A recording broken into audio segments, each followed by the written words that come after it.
Hello, my name is Darren Woodland Jr., and I'm going to take a moment to talk about my final project for the Master's of Art and Design program at North Carolina State University. And that project is titled On Soundscape Listening as Interaction.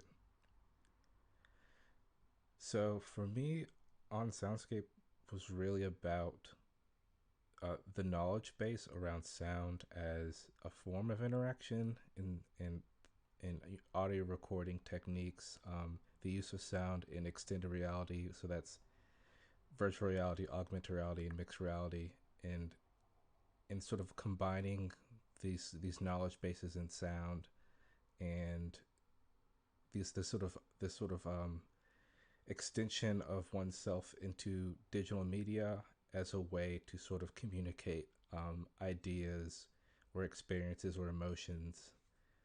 So there were a couple of things in the research that I really wanted to get across, and the first of those was this understanding of a sonic ecosystem. So the idea that all these little interactions, all these little sounds, things from the trees and the leaves rustling in the trees and the breeze, your own footsteps, your own breathing, as well as car sounds on the highway. All these little things sort of add up and stack together and build out this this sort of sphere of sounds that sort of build or communicate the idea of what that place is. And also that goes along with that, this idea that listening is becomes really important, sort of understanding our environments and understanding ourself really, and how we sort of fit in this sense of place that is the sonic ecosystem. And the second part of the research I really wanted to get across was the use of these new technologies like VR and AR, and in these treatments of sounds from ambisonic recordings. This is really high fidelity positional audio, spatial audio, and how that can sort of be used to build the sense of place within digital media platforms like games. Use sound a lot to sort of build out the player experience, that sort of thing, but also extending that and sort of reaching into these new areas of VR and AR, and extended realities to sort of bring those two ideas together. So I'm going to take a moment to sort of go through this experience. Before I start, I did want to say that this is sort of a narrative experience. It's based off of a couple of poems, one of which is Caged Bird by Maya Angelou, and the other one is my own self-reflective response poem to Maya Angelou. So this is a very personal project, but the idea was to sort of communicate these themes of oppression and depression and mental health, these sort of things that I've sort of dealt with as being a person of color in America, but also being a person who suffers from social anxiety and suffers from depression, to sort of express that in a sort of non abstracted or a sort of extracted, sort of non objective way, and but also using sound as like the primary focus of this narrative experience. And this project is originally a virtual reality project, but the way it's going to be played today is on with a mouse and keyboard, because I don't have the functionality to record my headset right now. So this is a little bit of a different experience. Usually in VR, you would actually be able to move around the physical space. So the the model that this whole sonic ecosystem is built around is actually my own apartment. So in a way, this is actually a mixed reality because it's a one-to-one scale model of my apartment. So you could actually, you'll see right at the beginning, there's like this desk and this computer, and if you were in the actual apartment as it were, when set up as it were when this was built, you would actually be able to sit at the desk and look at the monitors and walk through the hallways and walk down the stairs.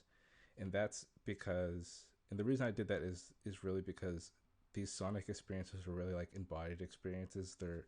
It's really about living in that space. It's kind of like the a walk on mile in my shoes kind of thing. So I wanted to get that across with this project, but again, using sound as like the primary interactor an understanding of like navigation and interactions and everything like that. So I'm going to take a moment to switch things over, and I'll walk through this project, and I'll sort of interject every now and then when something comes up that I feel is important to the experience.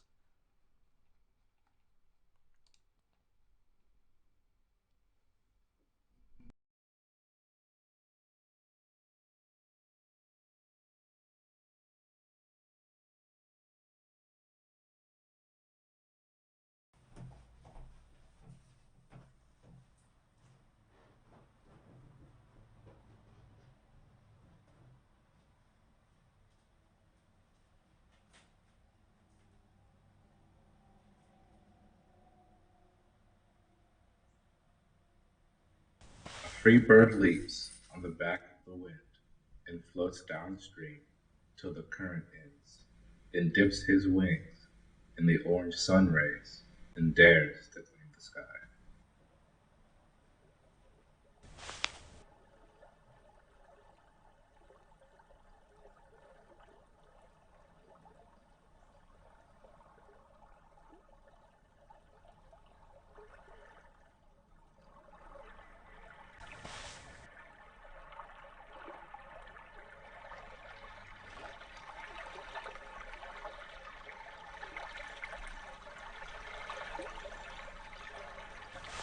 The free bird still floats over peaks and down valleys, strewn with color, vivid and green. They visit there often, those mountains and streams. The free bird is still free.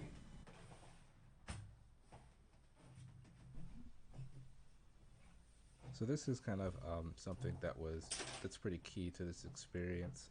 So what happened there is there's this call and response. So the first poem, or the first lines of audio you heard, were the first stanza of Maya Angelou's poem, and then the second a little bit of audio you heard, although the spoken word anyways, was the first stanza of my own poem. So there's sort of this one-to-one back and forth interplay within this space, these sonic elements that are placed throughout this apartment, and you sort of walk around and you listen for audio cues to interact with those things.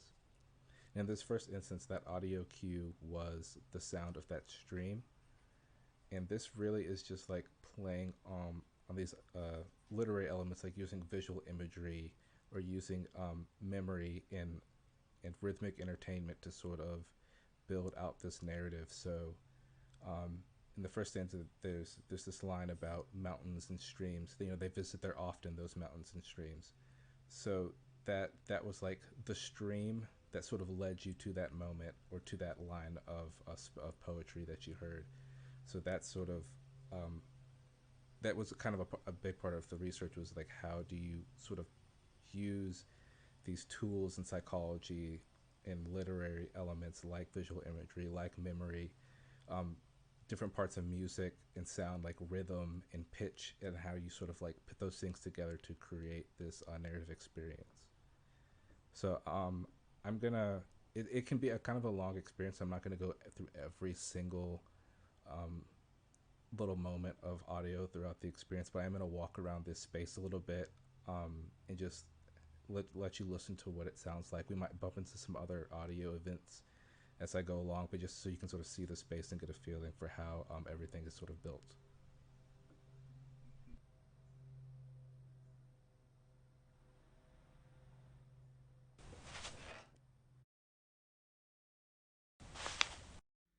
But a bird that stalks down his narrow cage can seldom see through his bars of rage. His wings are clipped and his feet are tied, so he opens his throat to sing.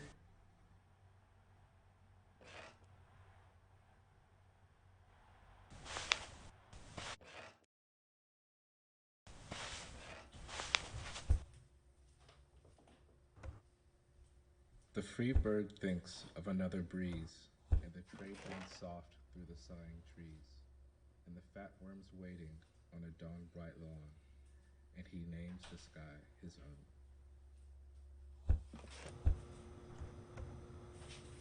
But a caged bird stands on the grave of dreams.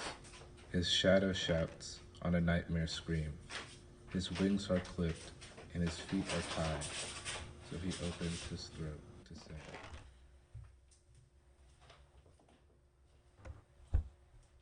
I feel the breeze blow in as I sit still and dwell on events yet to happen that never have, that never will. I am still in my cage. Dawn has come and gone. Still I dwell. Still.